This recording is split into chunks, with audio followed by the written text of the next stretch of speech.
Il me reste quelques instants pour profiter de ce moment chargé en excitation. Et les ténèbres présents dans ma cellule accentuent énormément ma joie. Bientôt, je me transcenderai par les flammes. Évidemment, ils pensent que ça me lavera de mes fautes. Mais tous ces imbéciles ont tort. Les flammes ne feront que renforcer mon pouvoir. Pouvoir que j'ai acquis durant des décennies et qui m'a permis de m'élever au rang d'être supérieur par rapport au commun des mortels. Ce qui à un certain moment m'a valu pas mal de racontars à mon sujet. Au début, ces bruits de couloir furent sans conséquence, jusqu'à cette période où le mal frappa le petit village dans lequel je vivais. Malheureusement, cet événement n'était pas ma création, et c'était bien dommage. En effet, les personnes victimes de ce fléau ne restèrent pas en vie très longtemps quand ils en étaient frappés. Généralement, c'était au bout de 3 jours qu'ils succombèrent avec des bubons purulentes, accompagnés de crachats rougeâtres. Et pour accompagner tout cela, les récoltes de cette année 1487 furent catastrophiques. La nourriture des champs n'était pas suffisante pour nourrir le bétail et le village. Il fut même rapporté que la situation était semblable aux villes et villages des alentours. Donc, en plus de la maladie qui nous frappait, c'était une future famine qui nous observait. Et il ne fallut pas longtemps pour que ces crétins d'ecclésiastiques ne cherchent des coupables. Ils furent même aidés par l'ensemble de la communauté. Et évidemment, ils ne tardèrent pas à trouver un bouc émissaire tout désigné, qui n'était autre que moi. Et puis me voilà ici, dans cet endroit, attendant ma libération finale. Bien sûr, entre-temps, il y a eu un procès à mon encontre. Je vous laisse imaginer qui a dirigé le procès et qui, en un claquement de doigts, a formulé ma sentence sous le regard élogieux des habitants venus assister à ce spectacle. Exactement, ce fut le curé. Mais le plus drôle lors de mon procès, c'était son comportement. À chaque fin d'audition de témoin de pacotille, le curé brandissait sa religion comme une arme, et ce, par l'éloquence, incitant à quelques spectateurs récalcitrants de payer sa place pour le paradis au plus vite, sans quoi ces derniers seraient damnés comme moi, déclarait-il tout en me pointant du doigt et en ayant un sourire en coin. Foutaise. Moi, la damnation, je l'ai choisie de mon plein gré. Et ce n'est pas leur malheureux sou, troqué contre un papier cacheté du sceau pontificat, qu'ils auront la vie éternelle. Non, loin de là. En tout cas, moi, je me délectais de cette immense mascarade. Parfois, je me retenais de rire, tant la situation générale était risible.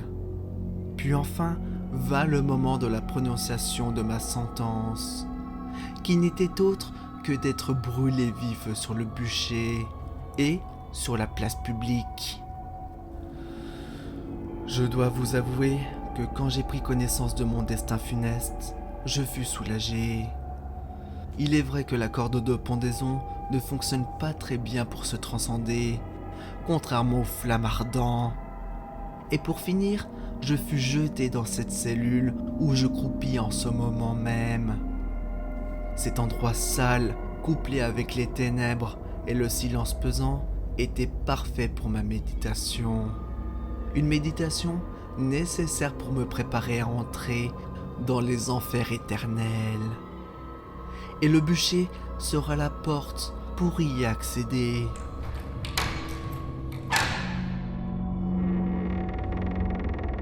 Il est l'heure, l'hérétique, déclara le geôlier qui ouvra la lourde porte de ma cellule. Il m'empoigna au niveau de mon épaule, déchirant légèrement au passage ma tunique, me tirant de couloir en couloir, de pièce en pièce.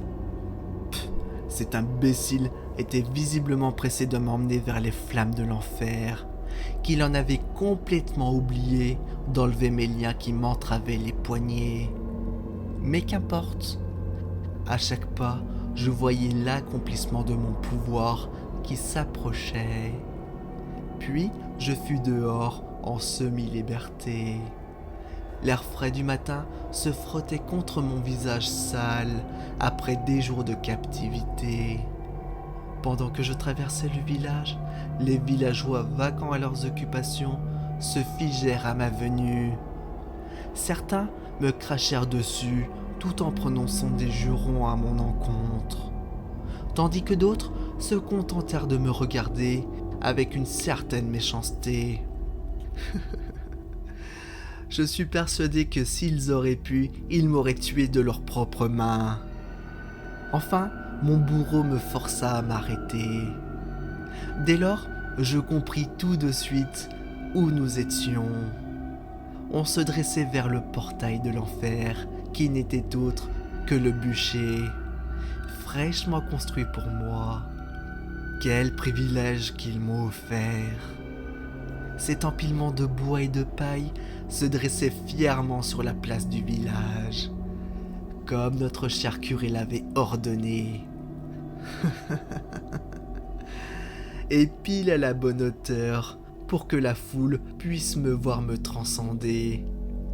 Sans attendre, mon geôlier me força à monter sur le bûcher. À cet instant, une foule de badauds s'était formée en cercle, tout autour du tas de bois sur lequel je montais.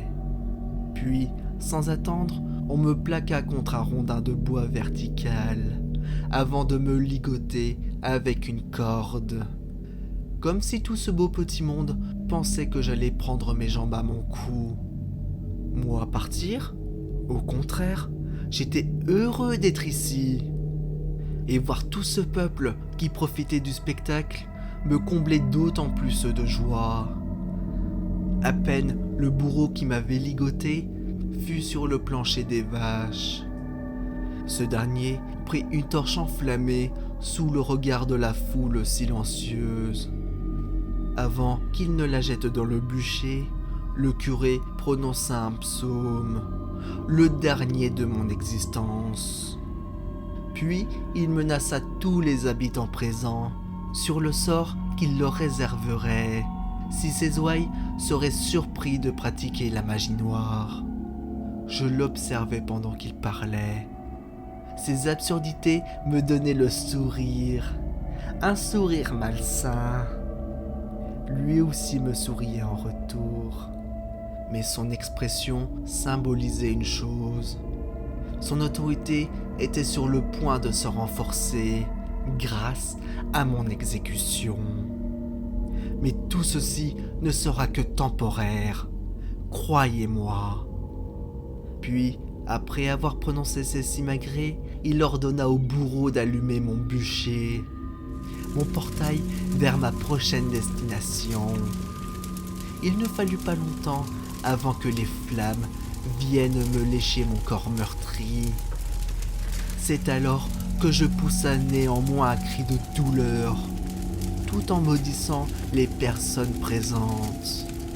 Les dernières déclarations furent ceci: le bûcher me laveront en aucun cas de mes péchés, mais qu'au contraire, les flammes ne seront que la dernière étape de mon pouvoir, car je suis le nouvel ange déchu, et que quand je serai auprès des démons de l'enfer, ces derniers me recevront comme leur frère, et qu'un jour, quelqu'un finira par m'invoquer. À cet instant, je serai de retour sur terre. C'est alors que j'inviterai mes frères à me rejoindre. Dès lors, ce monde accueillera la fin des temps.